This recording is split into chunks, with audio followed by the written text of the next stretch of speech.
have you come to anything I before? haven't. No. Welcome. My name is Jeff. I'm the coach. These are other assorted team members. That's Avery. That's Ella. That's Makbul. That's Owen. I There's guess you more know of us. Anna. Yeah. Okay. We swear, there's more of us. Yeah, there's more. Trust. See? Not here. Truthful. But Because I made a couple friends that were on it. Julie and Amy. oh, Oh. Yeah, they were like, Julie and Amy. Yes. Julie came to a Choctaw, and Amy. It's awesome. All the time. yeah, she's really cool. Amy is awesome all the time. Yeah, that's true. That's correct. So okay. What do we want to talk about?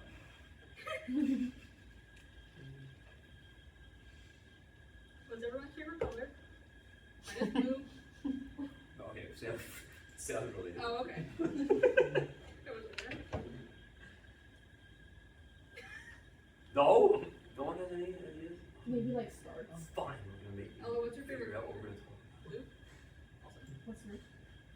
Blue? Those your favorite color? I I, kind of like blue too, I guess. I agree on starts and also blue. Starts. Okay.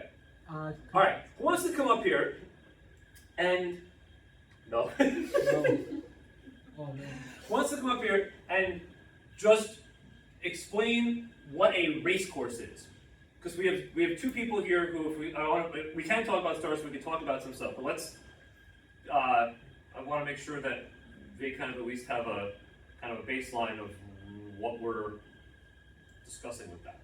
So, who wants to come up and draw / do a very quick explanation of a race course? Anybody? Makbul, yes, do it. Yay. Yes. Woo! Yay. Yeah, I'm putting in Oh, am I on camera? Hello. Hello. Here you go. And you may use both. You may use things as Oh, well. thank you. You have. This is Oh, there's like fancy. no drawing gonna be happening. You have. Oh yeah. Oh yeah. Right. You might not have to draw. Oh, okay. Lame. But you can draw if you want. Extra credit, draw it. There's another mark. Explain. Can I get the black book for the word? Black book. Okay. And then Go. can I get 2 other books? You may. You may. Thank you. One. Mahmoud, you want me to zoom in the camera? Two. No, it's Zoom. Alright. It's zoomed. Okay. Yes. All right. Welcome everyone. So the race course that we sail in is called the W4, and what that essentially means is that it has 4 legs. So you go upwind twice and you go downwind. And how it's set up is you have a boat end, and then you have a pin end. So this is your starting line. Is it real? Huh? Is there a line in the water? Oh no, there is no line. It's just Oh, okay. like a dotted line. Okay. What? No way. And then ideally, this will be set up perpendicular to the where the wind is coming from, and then closer to the wind, you will have 2 windward marks. So you want to start on starboard. If the wind is coming from here, these will be your 2 these will be your 2 tacks. So this is the port tack, and then this is the starboard tack. You have boats with sails on them. Oh, Well, wait, really? I Visible. Yeah. Oh, yeah. Then you have these 2. So ideally, you want to start on the starboard tack, just because. Wait. Mm. This is starboard. What am I thinking? Yeah. So ideally, you want to start somewhere. Don't worry, I'll clean this up at the end. Yes. So ideally, you want to start somewhere on the starboard side, just so you have rights, and then your goal is to get up to the windward marks. So your goal is to get up somewhere here, round the marks, come back down. Oh wait, never mind. Sorry. So there's supposed to be 2 gates around here. So on. Hold up. Let me just clear this. There's an eraser. There's an eraser right there. Mahmoud. But I do that too. Yeah. It's fine. Thank you. So I need Okay, so we have a biblically accurate angel on screen right now. Oh, so this is the starting line, right? So first you go upwind, something like this. You come down, and then so these will be your two legs. So first leg, second leg. Now on the third leg, you have to choose which one you go after. These are two buoys, just like these two buoys. So you have to go. You have to like cross one of them, like not cross. Go around. Go one of around. them. Yes, go around one of Inside them. out. Go upwind and then come back down and cross the finish line. So yes. Excellent. Avery has a question. Yes. Can I go from the windward mark from left to right if I really wanted to? Oh, left to right. No, you cannot. Why? Uh, But I want to. Oh no, I guess. What's the reasoning behind that? You just can't, right? You It's can't. just a rule. Yeah. Is Yeah, it always unfortunately. W4? Unless it's team Uh, racing. no, Maybe. no. Excellent question. Thank you. Yes, there is W5, W3, so it just corresponds to how many legs you have. So W4 has 4 legs, W3 has 3 legs. So you'll start off with the upwind mark, come downwind, and then go upwind again. So your finish will be on the upwind marks. I have 2 legs. Oh, wait, me too! Let's winning, let's go! Awesome. Yes, anything else? No, that's good for now. Thank Oh, you. okay, perfect. That's very good. Very good. Alright, thank you. Okay. So that was a good explanation. Let me just back up a little bit on some of it.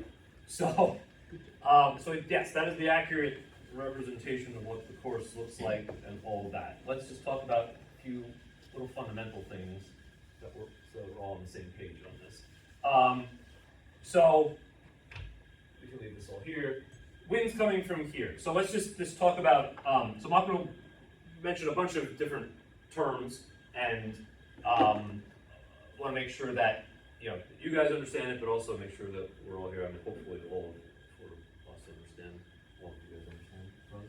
But, so he used the terms upwind and downwind, okay?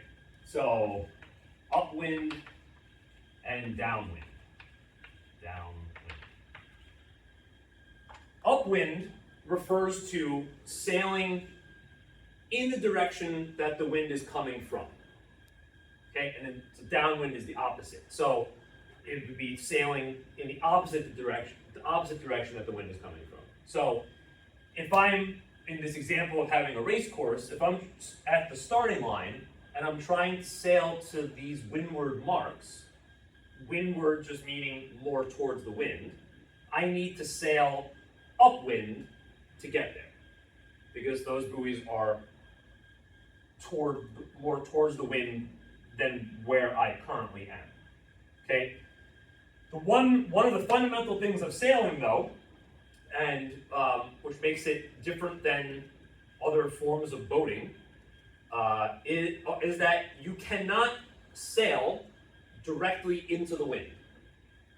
Okay, so if I were to point my boat directly at those buoys, assuming those buoys are set in the direction that the wind is coming from, I will not be able to sail, no matter what I try to do. I can pull my sails in, I can I can steer around, I can do all sorts of things. I can scream, I can do whatever. Nothing's gonna happen. What is happening if I point my boat, and what is this called? If I point my boat directly into the wind, what is it called and what is happening? Oh, you know this. If you're in irons. I'm in irons, correct, yes. So I'm in irons, and how do I know I'm, like, what is physically happening? Like, what's going on in the boat when I'm in irons? When I'm pointing directly into the wind? Your sails are just like flapping around everywhere. So my sails, so on the boats we sail, there are two sails. You have the main sail, and you have a jib, which is a smaller sail towards the front of the boat. They're both going to be luffing, flapping around in the middle of the boat. Okay? And there's going to be no way to get those sails to fill with wind. You can do whatever you want with pulling them in, letting them out, doing whatever. They're not going to be able to fill with wind, and therefore you're not going to move. So you can't sail in irons. What can I do if I want to get upwind? Zigzag. A zigzag. Okay. So I could go like this, like that. Now, when I'm trying to sail upwind, what does that mean I'm doing with my sails?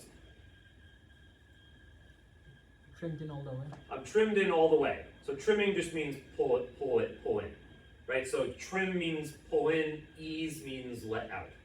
So if you hear those terms, that's what that means. If someone says ease the mainsail or ease the jib, means let some of the line that you use to pull those in is called the sheet. You would just kind of let those out more. If you want to ease them, if you want to pull them in, you would say trim. So trim the mainsail, trim the jib. I can sail as close to the wind as I can with my sails trimmed in without my sails luffing, right? Without going into irons, right? So basically, there's a point around the wind, a certain number of degrees from like exactly where the wind is coming from, a certain number of degrees from either side, where this is called the no-go zone, meaning anywhere in this zone, your sails are going to be luffing, flapping around, and you're not going to be able to move. But you can get right to the edge of that no-go zone, right? And in order to be right on the edge of that no-go zone, you want to have your sails trimmed in all the way, okay? If you go past it, if you go into that no-go zone, you'll know that because your sails will be trimmed in all the way, but your sails will start to flap around. They'll start to luff, right? Assuming that you have them trimmed in all the way. The other thing that is important with sailing upwind here is, so you have your sails trimmed in all the way and you're steering, how are you steering the boat? Like, what are you looking at? If I'm sailing upwind, what am I looking at? The telltales. Looking at the telltales, right? So, oops. That's not right. Oh, that's also not right. That's better. So telltales, right? We all know. Are the strings on the sail, on the jib, right? You have strings on either side. So I'll draw a solid one for the inner one, so the one on my side, and a dotted one for the telltale on the opposite side. So what do I want them to look like? When do I know that I'm steering properly and my sail is trimmed properly? What do they look like? Flowing straight back. Right, so like this. Both are going straight back. So if this one, so that's the one on the outer side, the other side. If it's pointing down, what does that mean?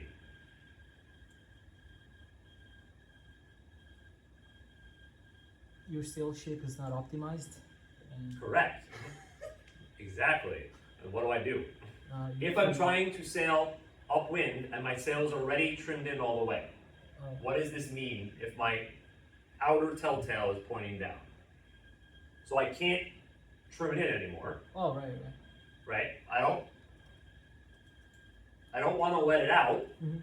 because I'm trying to keep it trimmed in and I'm trying to go as high as I can, right? As close to the wind as I can.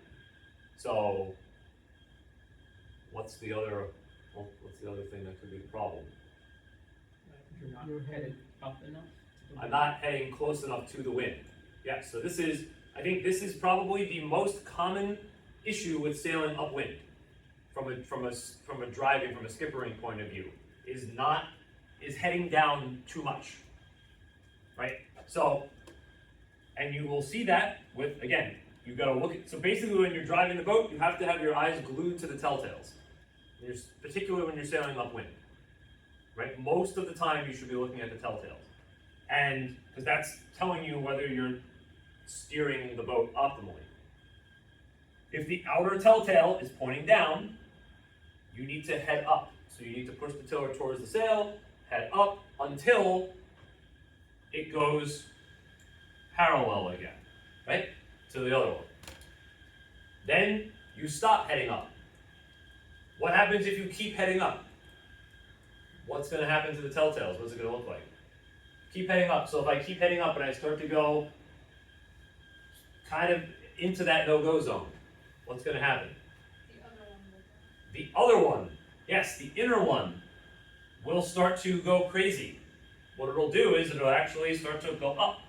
It'll go up and down, up and down, up and down, right? So it'll look like this, right? It'll start to like kind of point up, and then it'll probably stay up. It'll maybe flutter a bit, but it'll kind of go like that. If I head up past a certain, if I keep heading up, what'll happen is, right, that telltale, the inner telltale will be doing that, plus the front of the jib itself will start to what? Start to luff, right? If I see that, I want to head down to the point where that inner telltale now goes parallel again, goes straight back again. Okay? So remember, this is for when you're sailing upwind. When you're sailing upwind, the modifications that you need to make to get the telltales correct are through steering, not through sail trim, because you want to have your jib in to your maximum trim, because you're trying to head up as much as possible, right? What if I'm sailing this way, or whatever, this way? Right, so the wind's still behind me. What is this? Like, what am I doing here? Like a broad reach. I'm reaching, right? I'm not going directly downwind, definitely not going upwind anymore, right? So I'm on a reach. So my sails are eased to a certain extent, right? How do I know if my mainsail is trimmed properly if I'm on a reach? So upwind, we know we want to have it in all the way. When you're going wing on wing, downwind, obviously we know, easy to know, you let it all the way out, and you know when it's all the way out when it hits the side stay. But how about here? How do I know if it's trimmed properly? You can kind of trim in until like it luffs. Yes, correct.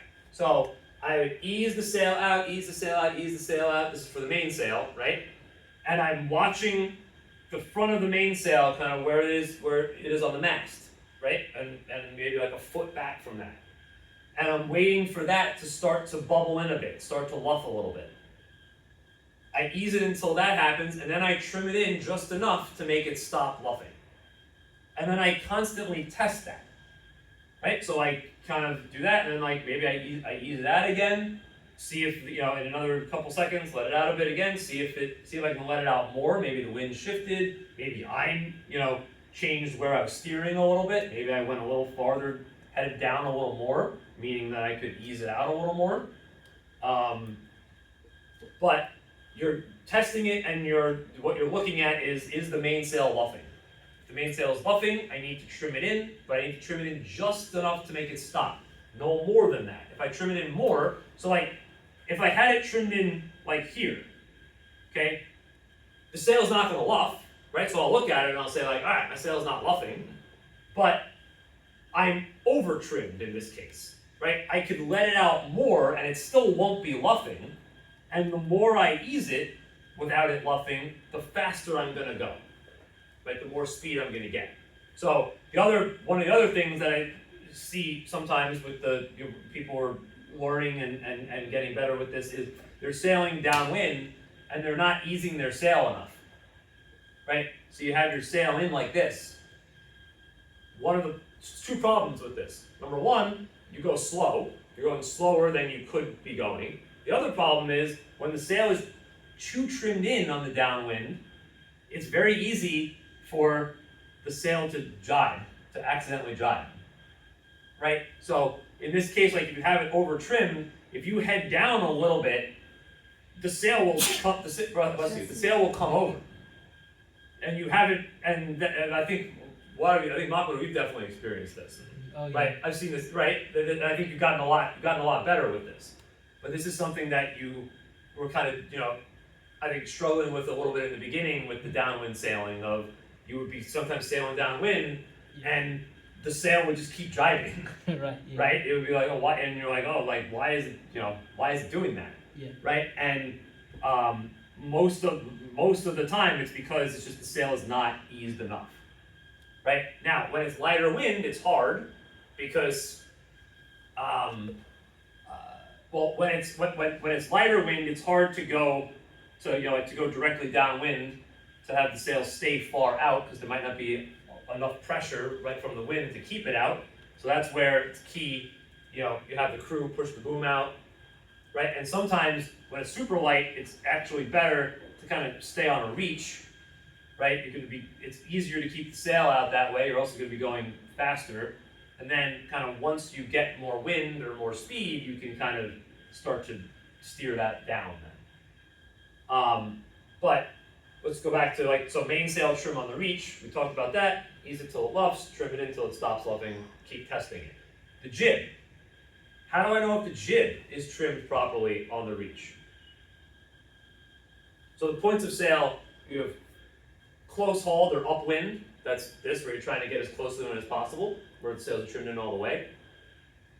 Directly downwind is called a run, or wing on wing, where you would have the mainsail is all the way out when the wind is directly behind you. The mainsail is all the way out, and the jib actually is, you can get the jib to fly on the opposite side of the mainsail. Anything in between a run and close hauled, right? So where you're trying to get as close to the wind as you can, so this is close hauled, is some variation of a reach. So when you're directly perpendicular to the wind, that's called a beam reach. When you're kind of somewhere lower than that, not quite on a run, but not quite on a beam reach, that's called a broad reach. And then when you're kind of somewhere between a beam reach and close hauled, not quite far up to close haul, but not quite perpendicular on a beam reach, that's called a close reach. Right? And then obviously, right, there's, you can be kind of anywhere in between close hauled and a run on either side. You are, either on one of these or somewhere in between, right? But on any kind of reach, how do you know when the jib is trimmed properly? What can you look at? What does the jib have? Telltales, yes. So it's the same thing for an ideal, for it to be trimmed properly. You're looking for the same thing. You're looking for both telltales to be going straight back. Okay? If they're not, and this is the direction that you want to go, right? So this is the direction I want to go. I don't want to change the steering. I want to go this way. I want to get the jib to have its telltales going straight back. Right, both of them going straight back. If the inner one, if the inner one is fluttering up and down, what does that mean I need to do sail trim wise? Remember, not steering, because I want to keep going in this direction. I don't want to change where I'm going. I just want to adjust the sail so that the sail is trimmed right. If the inner telltale is dancing around, probably what's also going to happen too is you're going to start to see a little bit of luffing on the very front of the jib. So I see the inner telltale dancing around, I see some luffing on the front of the jib. Oh, then you want to trim in. Then I want to trim in, right? So I want to, and if I trim it in, I trim it in, just until, obviously the luffing goes away, and then until that inner telltale goes straight back again. And if the opposite happens, if I'm sailing down, so the opposite is, I think, the more common case, right? Where I'm sailing on this reach, I look at my telltales on my jib, and my outer one is sad, it's drooping down. Maybe even what'll happen too is probably your inner one will also start to droop a bit also, like that. So your outer one will be pointing down, your inner one will be pointing down a bit. What does that mean I need to do? Let out. Yes. because this is happening. So think about what are the telltales? They're pieces of yarn or string, right? Why are they, when it's perfect, when it's good, when they're going straight back, what is causing that? Flow of the wind, right? Over the sail, and therefore over those pieces of string.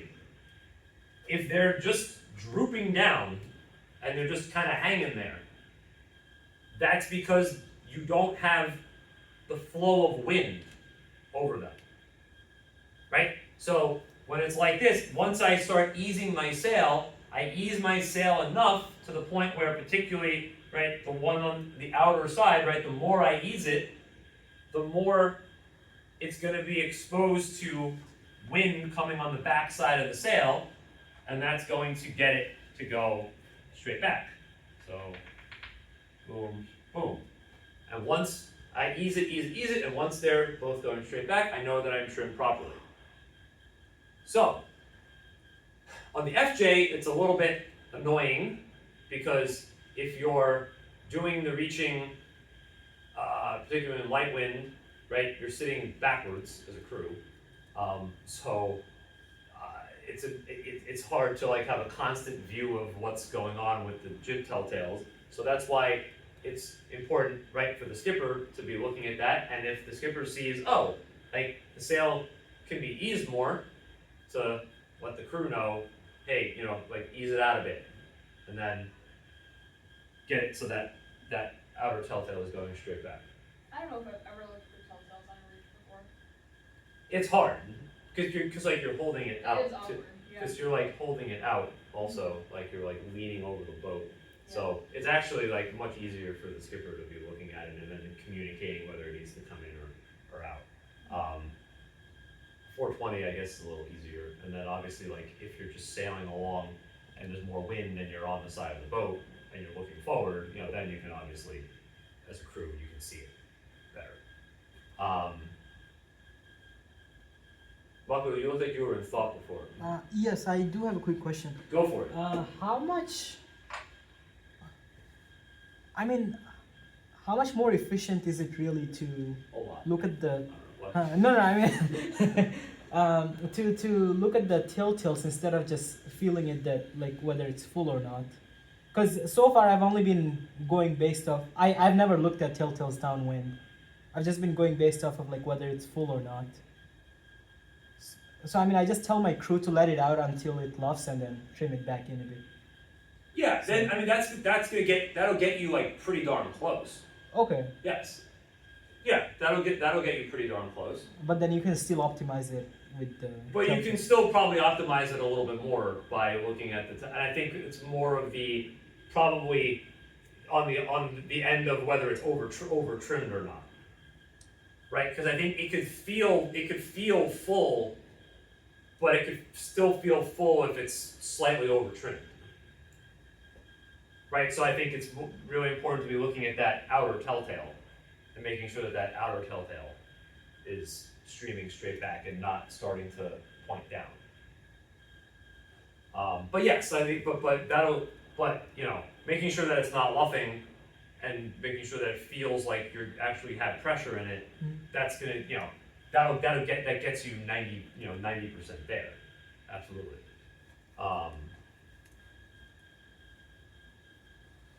Yes. Okay. Does that make sense? Does that kind of make sense? A little bit ish. And so a lot of this is like it's hard. It's a lot easier to like once you're on a boat. A lot of this makes it like clicks and it's just like, oh, okay, like that's what he was drawing on the board.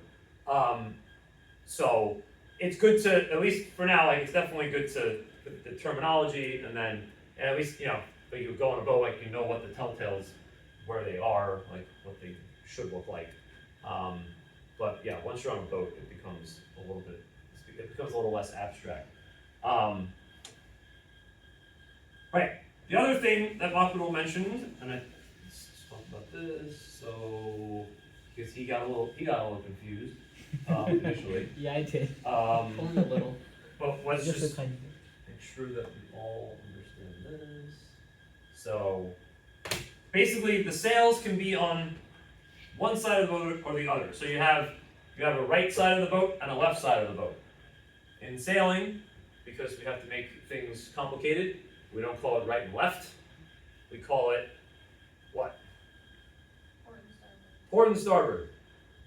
So the left side is the port side, the starboard side is the right side. So sails can the sails can either be on obviously on the starboard side or on the port side. So if you can have boats. You could have two boats that are coming at each other like this. So this boat has its mainsail, and these boat magnets don't have it, but like there's another sail, there's a jib on this side, there's a jib on this side. Right? So this boat, the green boat, has the sails on port side. This boat has the sails on the starboard side. Right? So those are the two ways that it could be. Right? So which side your sails are on determines whether you are on what's called port tack or starboard tack. And the reason why this is important is one of these has right of way over the other if boats were going to collide. So, like in this scenario here, if these boats kept their trajectory, there would be a collision. So there has to be some rule about who has right of way and who has to get out of the way of who. And the answer to that is port versus starboard. So starboard has right of way over port. So any boat that's on starboard tack has right of way over any boat that's on port. To determine which tack you are on, you can think about it in various ways. Probably a complicated way to think about it is whichever side your sail is on, you are on the opposite tack. So this boat, the sails are on the port side, so you are on starboard tack. And vice versa, this boat is on port tack because their sails are on the starboard side. Or you can think about it as the skipper, the person who's steering the boat, is always sitting on the side opposite the mainsail. Right? If you are not sitting on the side opposite the mainsail, get on the side opposite the mainsail. So whatever side you are sitting on as the skipper, right? Whatever side you're sitting on, that's what tack you are on. So the skipper will be sitting on the starboard side here, therefore this boat's on starboard, vice versa. So when these boats are coming and colliding, or they're going to collide, the boat that's on port tack needs to get out of the way of the boat that's on starboard. And then if they're on the same, but these boats are on the same tack now, right? They're both on starboard. Yes, both on starboard. So if boats are on the same tack, the boat that is what's called to leeward. So you have a leeward boat and a windward boat. So the boat that is closer to the wind is the windward boat. The boat that is farther away from the wind is the leeward boat. And these boats are overlapped with each other. Right? If you draw a line like this from the back of this boat, it intersects this boat. Right? So these boats are overlapped versus if it was like this. Now these boats are not overlapped. Right? This is just you have a boat that's ahead and a boat that's behind. The rule with that is a boat that's behind does not have right of way. So meaning you can't come from behind and just smack into someone like that. Bless you. So, but if you're overlapped and they're on the same tack, the leeward boat has right of way over the windward boat. So what that means in practicality is that the windward boat can't just sail down onto the leeward sail down onto the lure boat. They need to keep clear, so they need to kind of stay in their lane there and keep sailing. Okay?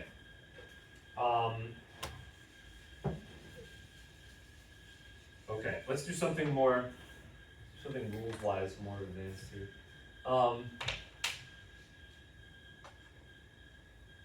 Okay.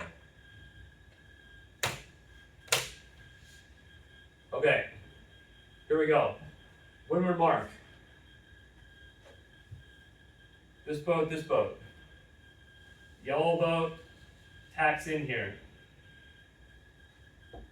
Tell me what the situation is. Tell me what rights this boat has, if any, or tell me what's going on here. And this is within the zone. So around every race mark, there's an imaginary. We like to do imaginary things in sailing. It's so dumb. It's So dumb. not dumb. It is a little bit, 'cause, like, But if how you- will we practically put? I know, but it's like, then why do you have rules? Well, the cool based thing against is, imaginary things. But what if I have bad depth random perception? tangent. Random tangent. This Like part very. is cool. But what? Are you gonna talk about race sense? Yes. Yeah. They do actually. Yeah, they have like the mark room thing now. Wait, what? So the race sense. So there's like there's like this very fancy GPS like thing that you can get now. That Oh. like basically tells you whether you're over the line or not. So like, every boat has one, and there's one on the race committee boat, there's one on the pin. So like, it tells you whether you're over. But then it also tells you where they have a new feature on it where it tells you when you enter the zone. It turns pink. It turns pink. Yeah. Oh, I still wow, haven't noticed it. I noticed it. Did you And notice Maggie it? noticed it. She did notice Yeah, it. both of us. I Both didn't of notice us it. knew. I didn't notice it at all. I It still is, have you have to like, Do if you're you? close to it. But Okay. it's just that little like thing at the the little top. thing. At the top. Okay. Yeah. But yeah, so it'll tell you when you're in the zone. So it won't tell you whether you're overlapped with any boat or not, like for room or whatever, but like at least it tells you when you're in the zone. So that's kind of cool. My issue with this rule is like, if you go to a protest committee and you're like, I was in the zone, you can't prove anything unless like somebody No, saw it and that's they could why just protests are won by the people who can lie the best. lie. It's true. That's good to I love know. lying. It's I true. like- It's Can my you favorite lie? pastime.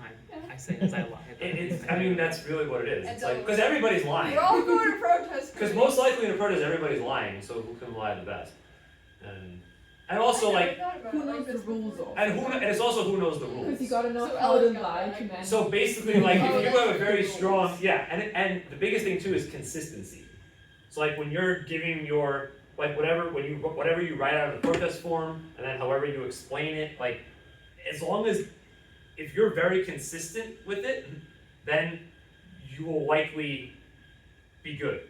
Like your story can't change. If your story starts to change, I'm changing it. and if your story starts to be like, in your written protest, you're like, yeah, I was 5 bolt lengths away from the mark, and then like as you're like diagramming it out in the actual protest thing, and you're like, Right on. and you draw like right here, they're gonna be like, It's about which college has the best lawyers. You could hire On a their lawyer. team. You could hire a lawyer. No, it's who has the best law You could have a students. lawyer on speed dial. Yeah. It's who has the best law This students. is my attorney. But yes, I agree with Avery in the sense of it does lead to some frustrating things a lot of times where because nothing is clear. It's all a lot of it is judgment calls of like, yes, like I think I'm 3 bolt lengths away. No, you're not. That's not, I'm too you're too close. You tacked too close. No, I didn't.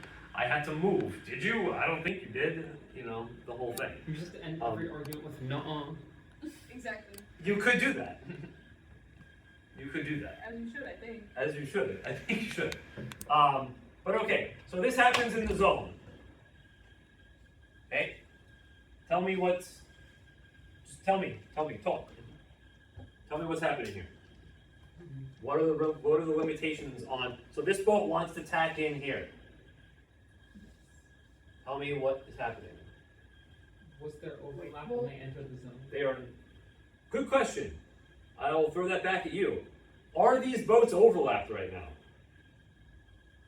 Why are you shaking your head? Because they're pretty fast. Yes! Excellent. Avery. That was scary for us. They're a different, no, good job. They are on opposite tacks, therefore they are not overlapped. Okay, so there is no overlap here. They're just it's a boat on starboard and a boat on port. Okay, continue. I don't think you get rights to tack when you're like to the plane. What do you mean rights Like, to tack? you can't I mean, tack. like you can't tack and kind of, and if you end up colliding with someone, you're in the wrong if you tack. But definitely if I end up colliding with someone, yes. Well, starboard boat is favored, right? The starboard boat, right? Starboard has right of way. Yeah, Right. so you gotta like evade that boat. So- if you can't make it. Obviously, right, if this boat's over here, right, and I tack in here, I have to keep clear of this boat, right? Do I get, so question is here, when I tack in here, am I entitled to mark room?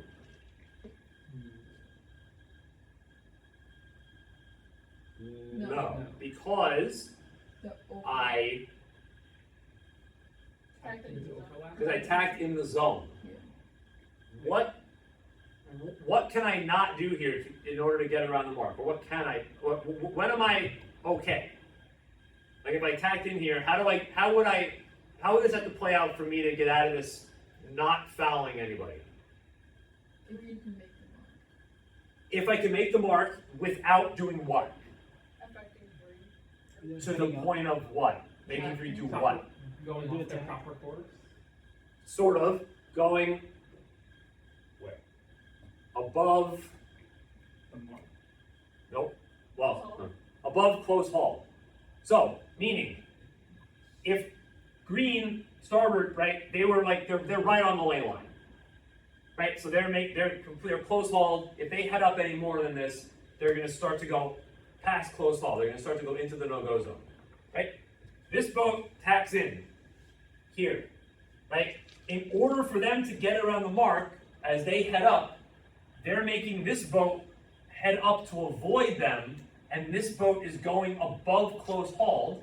How do you know that? Well, your jib starts to luff, right? So if your jib is starting to luff, because you have to head up to avoid this boat that tacked in here, you are wrong as the yellow boat that tacked in there. If this boat overshot the ley line, right? So the ley line's whatever, right here. This boat overshot the ley line. So this boat is now not close hauled coming into the mark. This boat is doing what to get to the mark? Like you reach and reach. They're kind of reaching to get to the mark, right? So they're kind of reaching. I tack in here, and in order for me to get around the mark, I have to head up a bit, and I have to make them head up, but they just have to head up too close hauled, right? So their sails don't luff, right? They weren't close hauled because they overshot, and they have to go to close hauled or close to close hauled just to avoid me. Then I'm okay. So it's dangerous to tack in on port to approach on port in the zone because of that, right? You have to, if you're going to tack in here, and if it's close with another boat, obviously, right, you have every right to do this. If you're going to tack, right, completely in front of the other boat, then you're fine, right? There's no issues here, right? If you're going to, so it doesn't mean like you can't come in on port if you have a clean area there to do it. It's only, right, where it becomes iffy, right, is if you're going to have to interact with another boat or two or three or whatever, and you're going to have to get around that mark. Because you're not entitled to mark room because you tacked in the zone. If I did it here, right, so if I'm yellow here, and I tack here, now how is this different? Now there's Now you overlap overlap. coming into the mark room and then. Yes, now there's overlap when there's overlap, I tacked before we reach the zone, and there's overlap when we reach the zone. So now we keep sailing. Now I have mark room. So I can do whatever I need to do in order to get around the windward mark. So if that means there's a wind shift here or something, and all of a sudden like I get headed and I'm luffing, and I need to shoot up more, and I'm shooting up like half into irons or something, I have mark room, so this boat needs to give me the space to do that. Because I got the overlap outside of the zone. It's the same thing as if I came from behind, right? Somehow I came from behind and got the overlap before we reached the zone. It's the same thing, right? I have mark room because we got the overlap before we reached the zone. Yes. So you can head them away from their proper course. That's allowed. When? If At you the allow- mark? Yeah. If I have mark room? Yeah. Yeah. That's not an issue. Because I have mark room. Because they have to give me room. Right? So they have to give me the room that I need in order to get around the mark. If I am entitled to mark room, Okay. they need to give me the room. So if that means that they have to head up a bit, like kind of like that, they have to do it. Because they have to if I'm entitled to mark room, the definition is enough space for me to get around the mark without hitting it. Right? So they can't, if I have mark room, they can't force me to hit it by not giving me enough space. Okay, so it's the same thing at at a leeward mark, right? If you're coming in at a leeward mark and you got your zone, right? And we hit the zone and I'm overlapped, I'm yellow, right? We're rounding it this way. Green has to give me space to get around without hitting them and without hitting the mark, right? Green can't go like this and be like, well, I want to sail closer to the mark. If that sailing closer to the mark makes it so that I can't get around it without hitting it, they haven't given me room. Now, that doesn't mean, so mark room, right? It doesn't mean that they have to give you like boat lengths and boat lengths and boat lengths of space, right? So there is still the assumption that in the mark room that it's just enough space that would be regularly needed, right? So this doesn't give you, the right to say, oh, like, well, I don't want to go super wide, right? Because I want to get a super wide and tight rounding and I want to go all the way out here. Like you can't, you're not entitled to that much mark room.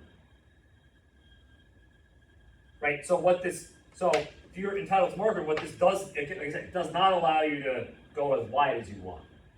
It just allows you for the room that you need in a normal fashion to get around this mark without hitting it. Right? And then once you're kind of around and you're starting to go back upwind, right? Remember, this boat is still leeward, so they have to give you room, but then like kind of once you start to come up here, like you do have to make sure you're heading up and avoid, like you have to be heading up around that mark. Like you can't start like sailing down onto this boat. Okay?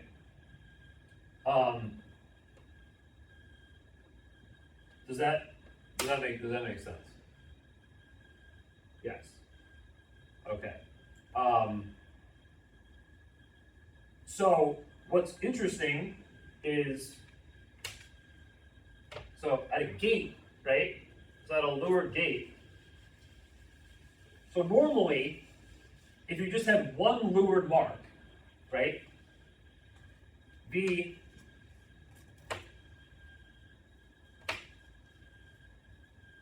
So you just have a single leeward mark, right? This boat has room, we agree, or we're going to assume that in the zone they had overlap, whatever, right? They have room. They're rounding this way. What does this boat need to do to get around the mark? What does this boat need to do? How do they Jive and get on the they need to jibe, right? They're gonna have to jibe, right? They're gonna have to go around this way. They're gonna have to bring their sail over this way and jibe.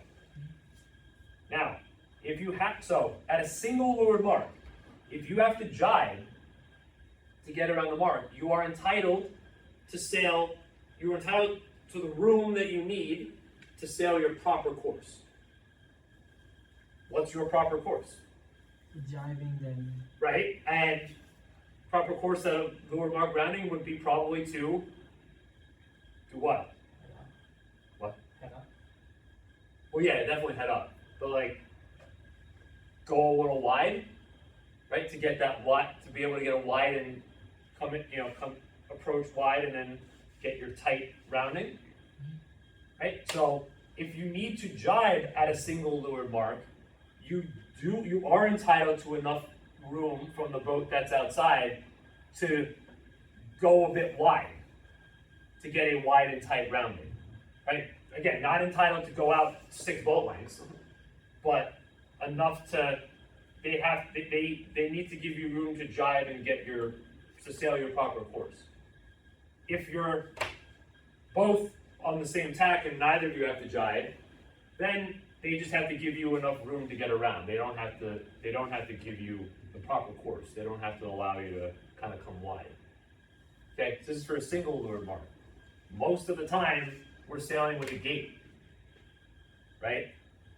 At a gate, this does not, so that's rule 18.4 actually, this is called jibing at the mark thing, jibing at a leeward mark.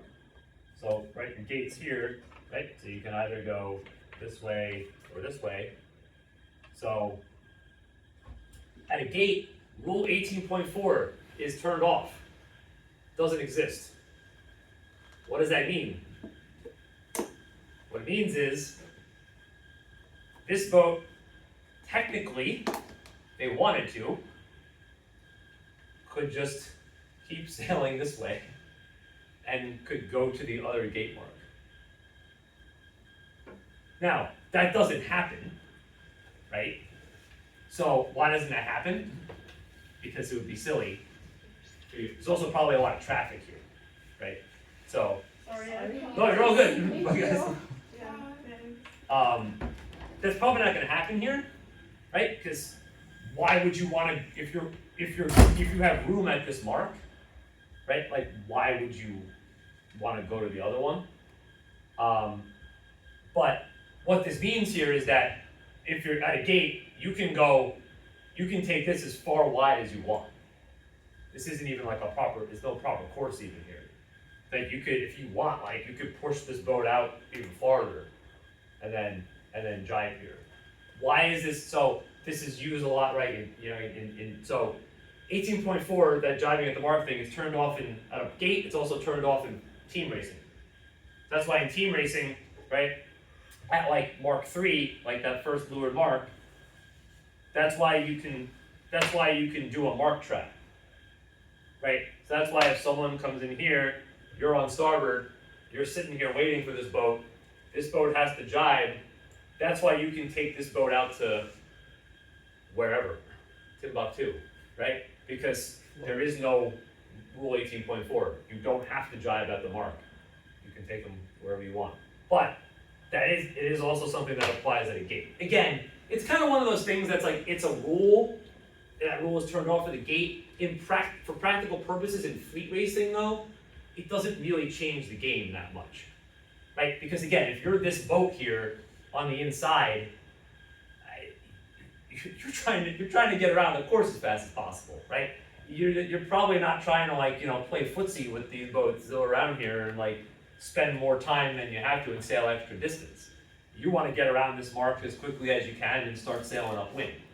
So what's technically allowed and what is practically, what practically makes sense in those scenarios are kind of, two different things.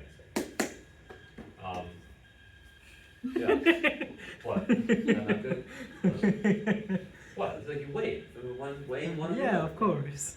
I don't know what else that means, so I don't want it. So that's how I think that hand gesture should be interpreted. What?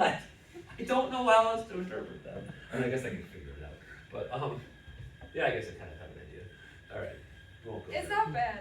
It's not bad? No, it's Oh, not. I'm thinking something bad. No, do you know 6'7"? It's that. Oh, it's 6'7"? Yes. Yeah. that's- Oh, I was thinking something far worse than that. All right. No. All right. Okay, 6'7". Yeah, well, that's like way, yeah. Yeah. 6 or 7. This is going on YouTube. Yes. What? Oh, it's going on YouTube. Yeah. Yes. Yes. It's fine. Absolutely. It's fine. It's not getting edited out. It's fine. It's whatever. You exclusively upload this moment. Yes. Yes. Absolutely. Edit out the Well- rest of the video, just that specific moment gets uploaded. Yeah, this will be our thumbnail. That'll be. I think that's a good idea. I like it a lot. Like 7 Reddit. Okay. Talked about that. All right, we didn't talk about starts. What specifically about starts? like the sequence for how to gain energy at the start. 'Cause I Okay. feel like we don't do that. Yeah. Okay. That's. So you mean like the acceleration, like how to accelerate, like the actual pieces of how to accelerate, or like timing wise. Yes. Ella and I had a practice about a year and a half ago. We did that for like. I remember. I think I still have videos of that. Those Yeah. are the worst. But like Those are the worst. none of our skippers do it. No. Cassie does sometimes. If we just, Cassie does. If we end up having. She steps on the other She side. does Yeah. it, yeah. It's like She what, doesn't want to. whether it's in sync though, it's never in sync. That's true. No, It's I, never in I sync. think we definitely need But- practices No. on starts. I agree. I'm saying mostly for me, 'cause Oh, I think everybody needs. Oh yeah, no, everybody. We all do. I No, mean, we have like no acceleration of starts. Wait, right. So yes, Marco, go. so is it considered like pumping the boat? You can just no, you like- can do that once. I You just can do it. add Like, what you this. can't do is like you can't go like boom, boom. Like you can't just constantly be doing. You can't just like constantly do it. But you're allowed to do that like technically once before the start. But not during the race. No, you can't do that during the race. No, so if you're sailing Cassie's upwind, done like that before too. yeah, so if you're sailing upwind in a race, like you can't just pump the boat down and like flatten it. Like that's kinetics. That's violation of Rule 42. Okay. So it's like, can you subtly do things? Yes. As long Like, as and no the one better sees. sailors are subtly doing things to kind of like push it to the limit. But like, no, like you can't, like you literally can't like step to the leeward side, like heel the boat 45 degrees and then do a big flatten. I Like mean, when you're sailing upwind, you can't do that. theoretically, every roll tack is kind of like pumping. Yes, Yeah. and you're allowed to do that. So college sailing modifies Rule 42 such that it allows you to gain speed out of a roll tack. But you can't do like continuous tacks or drives, right? No, so you still need to. So when you tack or jibe, there needs to be a reason why you're doing, like a tactical reason why you're doing it, or a reason. Like you can't just what that gets away from is like the whole thing of like you can't do it for propulsion, right? You can make the argument, right? Like that you can, if it's light wind or something, like you jibe and then you wait a little bit and then you jibe again and then you theoretically could make the argument there that like, well, it's like, well, why are you doing that? Like, well, I thought I saw a breeze over there. And then it's just like, no, it went away. Now I thought I saw a breeze over there. So again, that's why they have the wind limit, right? Of like in college sailing, it needs to be 4 knots or over across the course, or else you shouldn't run a race, because under that, it's way too tempting to do kinetics, because it's too light. You're not moving. Like, and then what happens is like, particularly like with fleets, with better sailors, like they're all just gonna start doing kinetics. And so like what'll happen is like the downwinds will just become a jibing fest. Like everyone's just jibing. Like so they're roll jibing again, they're roll jibing again, and then at that point the race should be called because it's too light. And they're all breaking the rules, yes, but it's like No one's calling it. no one's calling them on it because like, so that's the thing. It's like for me, it's like I wouldn't, I later. yes, you said Bye. I would pick my battles of like calling people on kinetics because I want to be able to do kinetics also. So like I don't want to be the guy that's like gonna be a super stickler on someone. If someone's doing something like crazy, like they're literally just jibe, yeah, like that's not cool.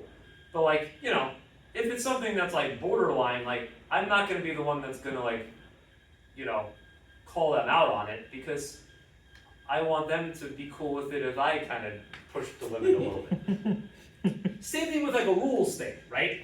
If something's super close and it's just like, like did they actually foul me? Like maybe they did a little bit, but like not really, and did it really negatively impact me? No. Then to be honest, like you just let it go. Right? Because a lot of sailing is like you want to make friends. Right? But in general, right? Like not on the, like you want to have friends on the race course too. Because if you kind of give someone else like a little bit and it's just like, all right, like yeah, like maybe you tacked in a little close to me, like did it really negatively impact me? No, like just forget it, like go ahead. Like they'll return the favor to you. If you're the guy, if you're the boat that's gonna like be like they tack maybe a tad close to you and you're just gonna like shout and scream at them like spin, spin, spin, blah, blah, blah, blah, blah, blah. Trust me, they're going to look for the first opportunity to do the same to you. And you don't want that, right? Like you want to be able to, you know, get away with something that might be a little bit in a gray area. You want people to give you the benefit of the doubt and not, you know, immediately start, you know, calling their lawyers on you. So that's that. But yeah, so accelerating off the line, right? I mean, I think number one, an important thing is like making sure that you're on like a lay line to get across the line. Like making sure that if you trim into close hauled, that you're actually making the line on starboard, right? That it's not like something where like you're too far away and you're going to end up like you're pointing close hauled and you're not even making the line. Like that's important. The other thing, like it's tough, like because I think it's like just a lot of repetition is having the like where you are space wise and how long is it going to take you to get from where you are to crossing the line. So I think what's helpful is to actually do some like pre-start, right? What could be helpful is do some runs at the line, right? Of, you know, again, take your best guess of like where the line is, right? Trying to figure out, I mean, ideally what you can do is you can take, you know, try to figure out exactly where it is. You can take line sights, right? So what a line sight is say you have your flag on your committee boat, you have your pin end, and then you have, you know, like land on either side, and you have, you know, like a house or something, and then you have a, you know, whatever, a stick. Something that's fixed, right? What you can do is come over here, you line up the flag pin with something that's in line with it, right, on shore. So let's say it's this tree, right? Make it a tree, whatever. And then the other side, right? Boom, boom, house. So you know now where this starts to fall apart a little bit, the line sight thing, is once you have a lot of other boats on the line around you, it could be hard to see those things, right? Because you just have sails on either side of you. But at least maybe on your initial setup, before it gets too crowded, right? It gives you some reference range, right? On, okay, like am I, you know, so what you would know is like, okay, so if I'm over here, right, and I'm looking and I see that, you know, I look over and I see that tree, right? And if I see the tree like this, like so I'm over here, and I see the tree kind of upwind of me, right? I know that I'm low of the line. If I'm here, right, and I see the tree downwind of me, right, to the left of me, to the port of me, I know that I'm over the line. Right? So line sights can be helpful in that sense, I think, at least for your initial setup. The other thing, at a certain point too, it's just like I've said a couple times in the past, you know, ultimately you just want to make sure that on starlight that you're bow even with boats around you, right? That's the most important thing. So even if all the boats around you are over, go with them. Because are you gonna get called? Maybe. Maybe not. Maybe just the clearly visible boats are gonna get called and you get away, and you get away. And that's part of the game without race sense. Race sense takes that part of the game away. Which some people don't like. But, and then with the acceleration, like if you're stopped, right? What is the time that you should start to head down, right? I mean, I think it obviously is going to depend on whether there's a boat below you or not. There's a boat below you. Once they go down, give it like another second, and then start to go down. And then again, like basically you're trying to just stay in sync with that boat to leeward of you, and that boat to leeward of you. Stay in sync with those boats. But like, what is that? Like, you know, if you have all the space to go, I don't know, probably like 5 seconds. Maybe if it's light wind, maybe a little more. And when are you like doing your heel and your flatten? I think probably at like 3 to 4, like 3 seconds. Like you're not doing the heel, like you shouldn't be doing the heel at 1 second, right? That's way too late. You know, yeah, maybe it's 4 seconds, maybe it's 5 seconds when it's really light. You know, it's somewhere in that range. Like basically, like the thing is, you don't want it to be at go. Like go should not be when you're all of a sudden deciding to, all right, now we're stepping to leeward and now we're heeling the boat. Because that's too late. Like go is when you want to have already flattened or mostly flattened and be going close haul. You know, I think, right, like at Maritime, the current messed everything. Like the current made it difficult.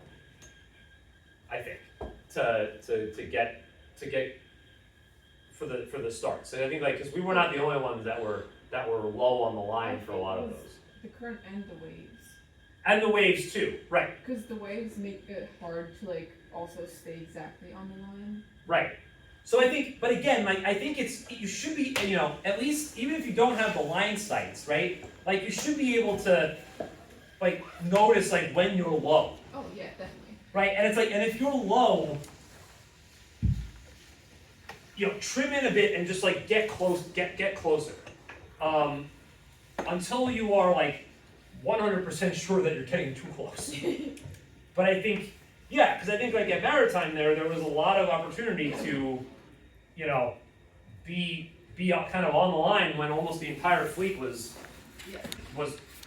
boat lengths and boat lengths low. I timed a couple of the starts for how long before it took them to cross the line. It was bad. The longest was I don't know if it was it you guys or was it Jeff that was 28 I seconds? think it was We us. were 28. It was you Oh, guys? was it you were guys? 28 seconds? Were they Yeah. longer? Or were they short? I don't remember. I think 28 seconds was the longest. We were 28. From go until they crossed the line. I would never